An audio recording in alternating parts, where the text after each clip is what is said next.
Минуло 30 років, як на Пряшівщині возродилося. Минуло 30 років, як на Пряшівщині возродилося русинське движення, як і у нас, і там комуністи хотіли записати русинів в українці. Чомуся русини у Словакії записали як словаки.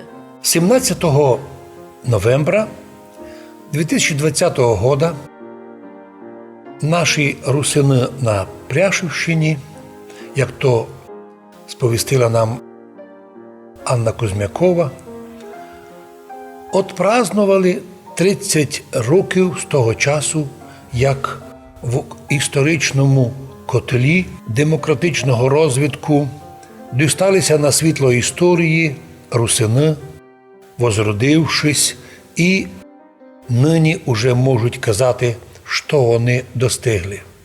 Як вона каже, неєствуючих по-слав'янськи, тобто несуществуючих русинов, ще 30 років назад, благодаря трудам комуністів словацьких, і не було. А місцем возрождення цього процесу русинського став город Меджелаборці. У 89-му році у ньому і пройшов перший з'їзд русинов. Возрождение русинского народа произошло потом чудесним образом, і кожні 2 роки русини збиралися на свої русинські конгреси. 5-й конгрес був в Ужгороді, котрий організував я із нашими русинами. До речі, був один із найбільших конгресів, найвеличний, многочисленний. І добре організованою була ота наукова група, коли 4 доктора наук русини, в тому числі був запрошений Петро Толочко з Києва, наші історики Словакії з Польщі приймали участь у научній конференції, де виробили свої погляди на історію русинов, що правдиво є, що треба доправити, дописати. Всім се хоче повісти русини, есе от імені Київська Русь. Но не є ніяких основань на то говорити.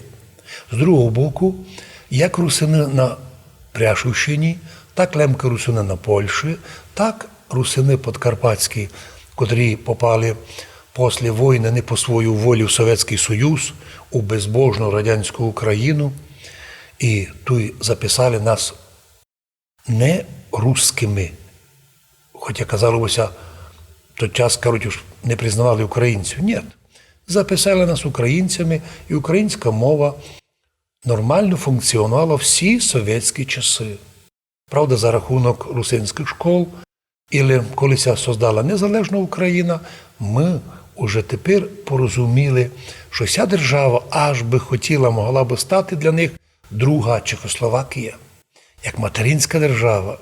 І ні наша історія, ні язик, ні культура не суть опасними для українських доктрин, крім якихось крайніх або якихось далеко нереальних. От чому за 30 років возрождення русинів на Пряшівщині, і ми їх поздравляємо із цим ювілеєм. Також поздравляємо і наших русинів подкарпатських, котрі за ці 30 років також показали високий рівень культури, знання своєї історії, традицій, релігії, пісню, танців, тисячі балад, проведенням різних конгресів. Ми розуміли, що як на Словакії спецслужби мішали їм підніматися, так мішали спецслужби і в Польщі, і наші не відставали, робили розколи, роздори. Но кожен робив свою роботу. Спецслужби вредну, злу, незаконну, а русини возрождалися і нині в Україні свідчимо, що живуть в Закарпатті русини по перепису, смішному перепису 10 тисяч, по реальному перепису нашому, котру суміли зробити, хоча не були сили, вище 100 тисяч. Реально в Закарпаттю є 800 тисяч русинов. Це би показав в самому простому варіанті нормальний перепис свободний під егідою європейських, наприклад, інституцій, котрі б показали, що цей смирний народ создав собі тепер державу Україну, хоче в ній жити. Но виявилося, що якісь мудреці сказали, а от ви голосували за Україну, да? Дали сте 92% за Україну, да? А от тепер вас не є. І будьте тихо, бо ви сте шпіони. Ну як? Та ми ж державу будували, ми голосували, ми на референдумі піддержали створення. Без наших голосів могло тося й не стати. Однако, оказується, що і донині виявляється, ідентичність треба свою в Україні виборювати. А тому не лінуємося. Значить, будемо і далі мирним путем, парламентським путем добивати своїх прав.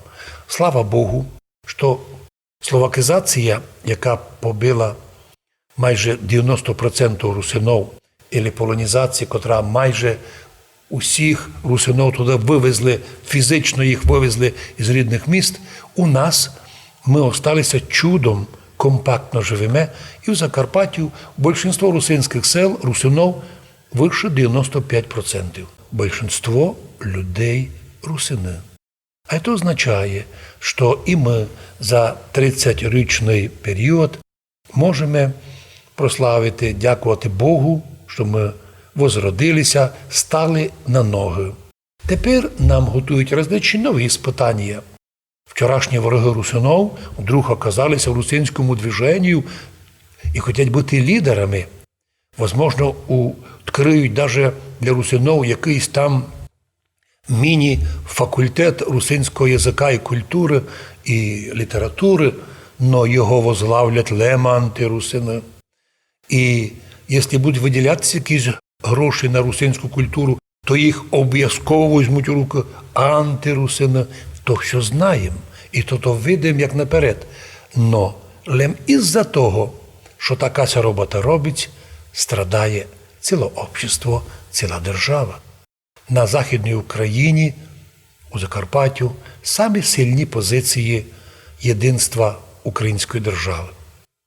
І як бися не силили проти нас говорити сепаратисти, контрабандисти, ліниві, недобрі, враги, поздравляємо ще раз усіх русинов, лемков русинов, пряшівських русинов і подкарпатських русинов з 30-літнім юбілеєм восстановлення русинського народу. Він не просто появився, його ніхто не привіз, він тут був, просто старі комуністи затиснули нас і не давали права навіть називатися, да й тепер внуки тих комуністів, большевиків. Добивають нас, що неправда, русинів не є. Но ми єсме, і як писав наш прекрасний Олександр Духнович у своїх стихах, «Я русин був, і єсмь, і буду. Я родився русином, чесний род свій не забуду, останусь його сином». Якщо якісь люди є, котрі були русинами, це ваша проблема, інтересно, але якщо ви вже не русини, а другі національності, ви вже нам не равні. Бо когось був українцем, потім перестав бути українцем. Когось був руський, попав у мадярів, асимілювався в мадяра. Хтось був мадяр, попав у Росію, став русський. Кожен має право так називатися, як він хоче. Ми же кажемо всім. Ми сме споконвічні, кількося помними, вище 1000 років русинами Карпатської Руси як історичної, Подкарпатської Руси як республіки національної з 19-го року до 39-го і до 46-го. А нині ми громадяни незалежної України, любимо свою державу, українську мову, любимо все, що є державною. Но як бережно сокотиме свій древніший в Європі слав'яно-руський русинський язик, богослуження Кирило-Мефодія, Кирило-Мефодіївської, церковнослав'янської і перевод священного писання, Біблії, Євангелія на наш слав'яно-руський церковний язик сокотиме як зеницю ока, бо такого точного переводу ніде в Європі не є, як наш церковний язик Біблії Євангелія і богослужебних книг. Многая літа русинам подкарпатським, пряшівським і лемкам-русинам знаменитої славної Лемковини.